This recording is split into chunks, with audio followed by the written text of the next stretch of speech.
Hey guys, Demonic Angel back again, and today I wanted to talk to you about Chaos Magick. Chaos Magick is probably the second biggest philosophy I really identify with, the other being Wicca, even though I take my philosophy from all kinds of places. But I just thought maybe I could explain it a little bit better, maybe for beginners, and some of the points that I think are important for understanding the concept of chaos magic. So, to begin with, chaos is the opposite of dogma, so you really want to get rid of that. Whatever religion or structure you've grown up with, you don't have to get rid of it, but you have to question it, and then it's no longer dogma to you. It's something that you've decided to accept. It's all about you're going to build your own rules, slowly, kind of a thing. So just get rid of everything that you've been taught, but get ready to question it and decide if you still want that. So get rid of dogma, but you want to keep the steps of the ritual intact. The opening ceremony, or the part where the priest blesses people or whatever. All of those things are done for different psychological reasons in the ritual. So you want to create that for your own self, your own set of rituals that work for you, that you decide on, not society. So that's basically the big point with chaos magic, really. Get rid of dogma, okay? You're now in charge. You can release what everybody else has, kind of told you, and decide if you like it, and that's pretty much the main point there. I mean, for instance, if you hear in Chinese culture that the color white is associated with death, you can just believe that because it's out there, or you can decide that white means happiness to you. And after you tell yourself that a few times, that's what it becomes to you. You've just done your own chaos magic, because those beliefs are always out there, or you're always being bombarded with all this information, and you just want to try to choose what you accept as your reality. We don't want to get rid of chaos altogether. We just want to be a little bit more aware, and that makes it a little bit easier to be in better control and be more in touch with your intuition, honestly. All of that really works through self-hypnosis, like I just said with that example.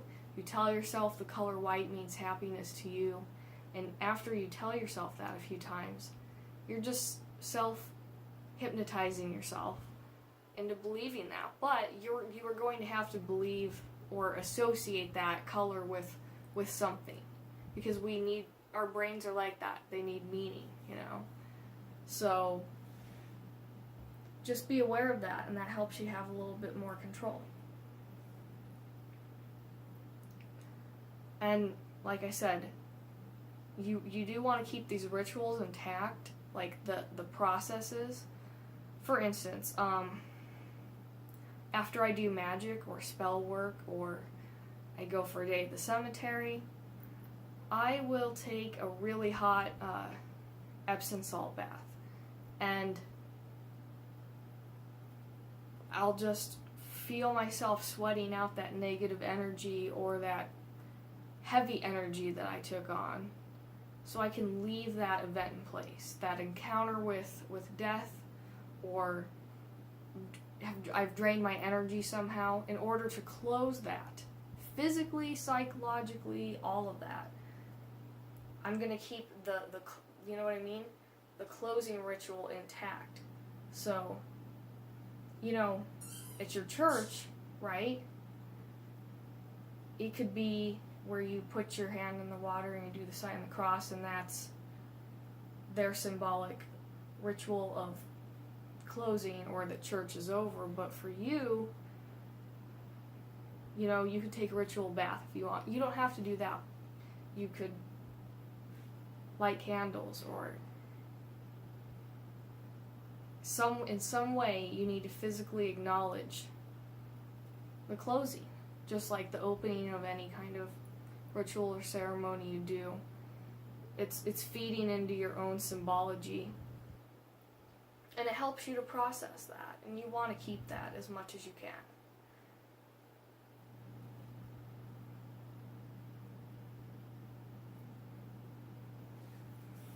And another point is that you always want to study, and be aware of the impact of all these different topics on your mind. Pop culture, fashion, psychological ideas, philosophers, your own self. Start thinking about what you really think about all those simple things that you take for granted. That ask yourself, why do you believe what you believe? And if you don't really feel a connection with that, it might just be because you grew up with that particular ritual or ceremony. Then you can create one that you can feel attached to. How do you do that? Build it with elements that you like, And it works a lot better when you feel an attachment to what you're doing. So just keep that in mind. And it's just kind of one of those things too, like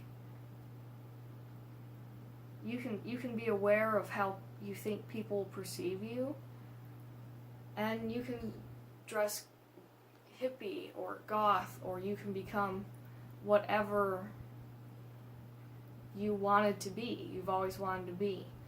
Look at what's holding you back, and look at your own self-expression, and reflect whatever it is that you want to resonate with, even through the way you dress, if you have the freedom, obviously, to do so. And basically, the more you get into this, you want to start doing sigils and creating your own servitors, along with being aware of your own personality and all those other things that are happening. Get into sigils. It really works.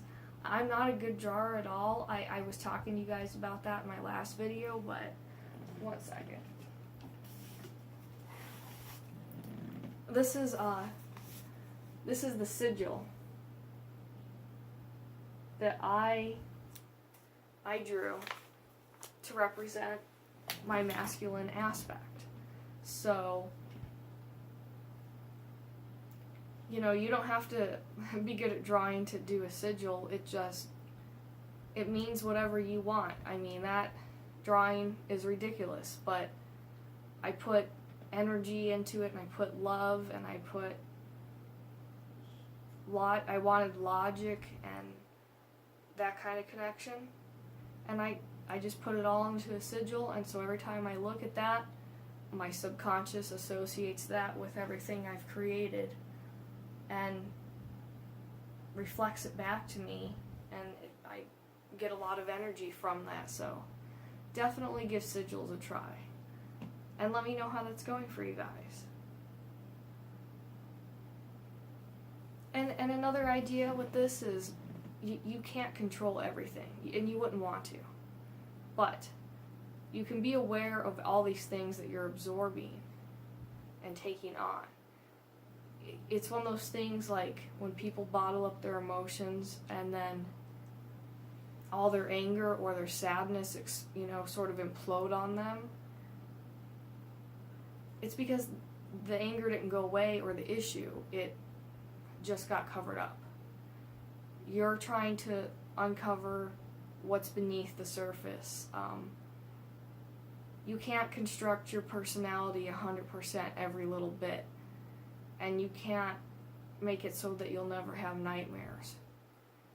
But you can be in control of who you are a little bit more, just a little bit more, to help you feel a little bit more in touch. I love Chaos Magick.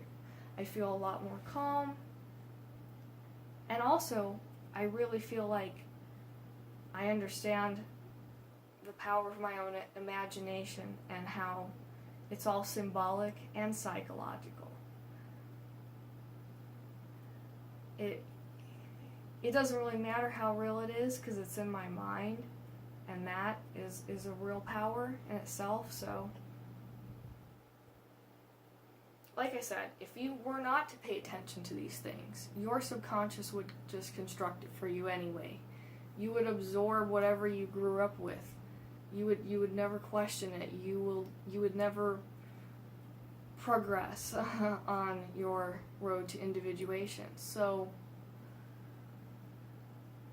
you want to be aware of the unaware, and it's fun, it's an experience. Sometimes it's hard, but it gives you a little bit more control.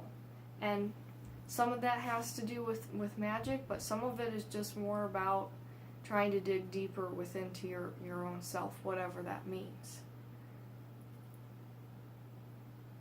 Chaos is both, the best and worst part about being human. In my mind, us humans are kind of like the perfect combination of